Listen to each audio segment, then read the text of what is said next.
Hello friends, welcome back to Nessa's Nook. Today I'm going to go ahead and try again, but with a little bit bigger pan this time, and I'll show you when I get down below here. The other day I had made a Fox Pizza Hut pizza, and I want to try things a little bit differently this time, see if I like it better this way. I mean, it could be an epic fail.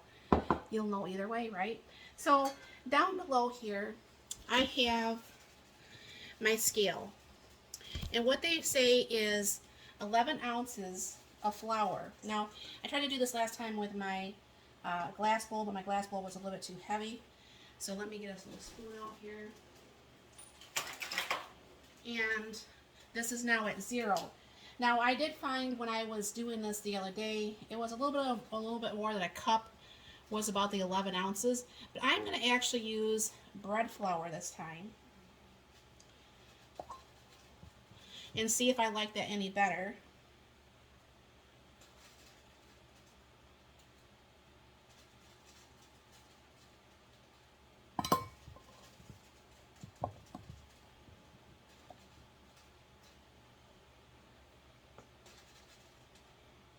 It's 11 point. Okay, there's 11 ounces. So, other than I made a mess with the flour. Now, when I did make that last time, there is automatically going to be some salt in here, a tablespoon of salt. But I'm going to go with just a little bit less, not by much, but that was a full tablespoon. And I'm just going to go maybe like that. And then a tablespoon of yeast.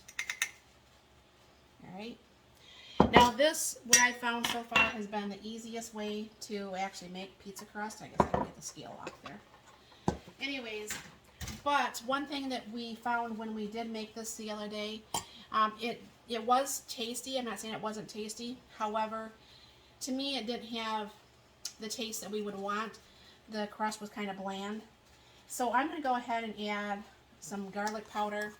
And because it's already got the salt, I'm not going to add more salt. Add a little bit of pepper.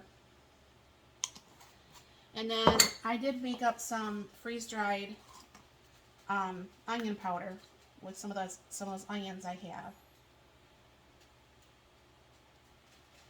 And I think having flavored crust, I mean, yeah, you can crust the edges, but I like to have the pizza done all the way through personally. And get those spices and the salt and the yeast put all together. Now I'm going to do this completely different than I did last time. I'm not going to put this in the refrigerator. I'm just going to go ahead and leave it on the counter to rise like regular bread would, covered. And we'll see if that makes a difference to my liking. And I am actually using a 12-inch pan instead of the 10-inch pan, so it shouldn't be quite as thick. My husband likes thick crust pizza, but he said he thought it was just a little bit too thick for his liking. But you know, that's one thing about cooking at home. You can make all these changes that you want, and it becomes your own, right? Hopefully if this works, then I'll continue using the bread flour versus the regular flour. But you throw in 1 cup of water that's about 100 degrees, and you mix this all together. Now this is going to be a very wet dough. And last time I had to add a little bit of water to it. I don't think this time I'm going to have to, which is probably a good thing.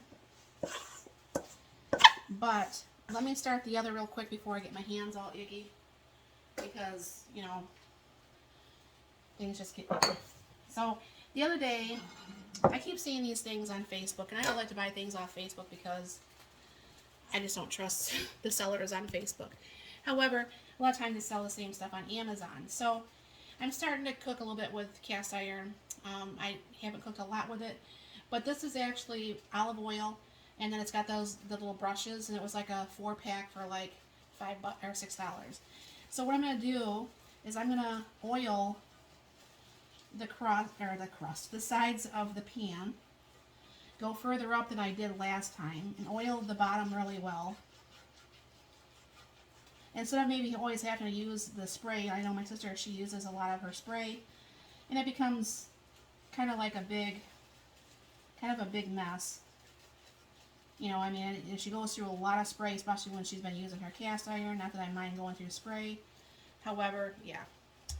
So I am going to, before I stick my hands in that, I also have these Evo, I don't know if you can see the brand thing, Evo here. This one's actually olive oil.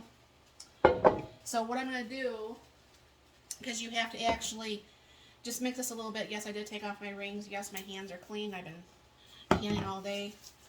And I will mix the rest of this kind of like by hand a little bit. Now see, this did not turn out anything at all like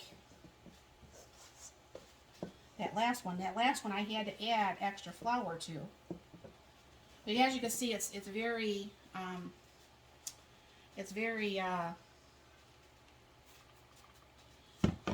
wet dough. But from making the bread the few times that I've made bread, I know leaving it out on the counter with it covered, you know, for those couple hours, I know that helps rise it. So what I'm going to do is I'm just going to spread this out a little bit. Not all the way out, because I'm going to let that kind of like, this got, you know, puff up a little bit. And I will put a clean towel over this, and I will let this fluff up, and then I'll pop it down, and we will go ahead and make the pizza. So I'll be back. Alright, so I did let that sit on the counter for a little bit. It didn't raise super high. It may not be as thick of a pizza, and like I said, this may not even turn out super well. We will soon find out.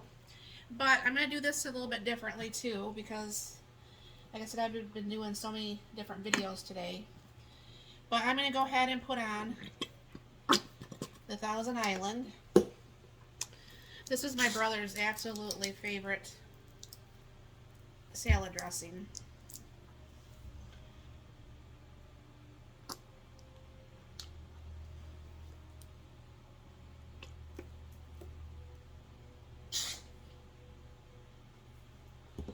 Alright. Now I'll go ahead and push this out to the corners as much as I can.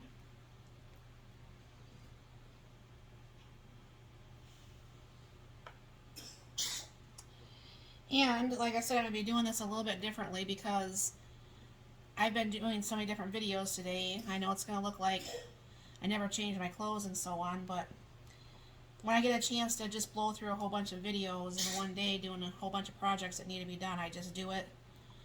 And I used to load them all up on one day, but then if I'm cooking something that you guys have already seen me cook, it's kind of stupid and pointless, so I try not to do that. And I'm going to use up what little bit of left of the mozzarella cheese I have, which is not very much. And then I'll top it with the Colby Jack cheese.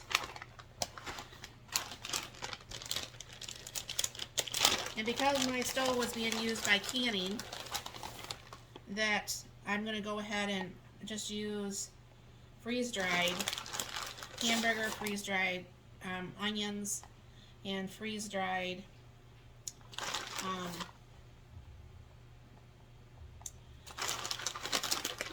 I decided to go out for some freeze-dried green peppers too, so hopefully all that will taste good.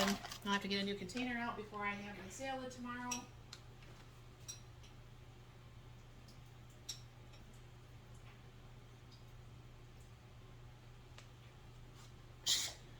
And I was letting my mixture reconstitute, so that's hamburgers, onions, and green peppers. I'm just going to get a bigger spoon for that. I'll be forever and a day trying to scoop that out. I think as long as it gets done up along the whole pizza, I think that's all that matters. I probably did a little bit too much meat and vegetables, but it is what it is. Hopefully this tastes good, because I'm always on the outlook for, I don't mind buying store-bought shells or, pizzas, crust, because sometimes you just don't have the time to sit there and, make sure that you have the time to proof it, or like the original one of this, how you had to have it started pretty much the day before in the refrigerator, and that just all takes a lot of time, and sometimes I don't pre-think my meals ahead enough like I should. So anyways, that's what that looks like now. So what I'm going to go ahead and do is I'm going to go ahead and throw that in the oven. The oven has come to temperature, so I will bring you back. So here's the cheeseburger pizza. I think that looks really, really good. I'm hoping the crust tastes really good this time. And yeah, thank you very much for stopping over. Have a very blessed and wonderful day.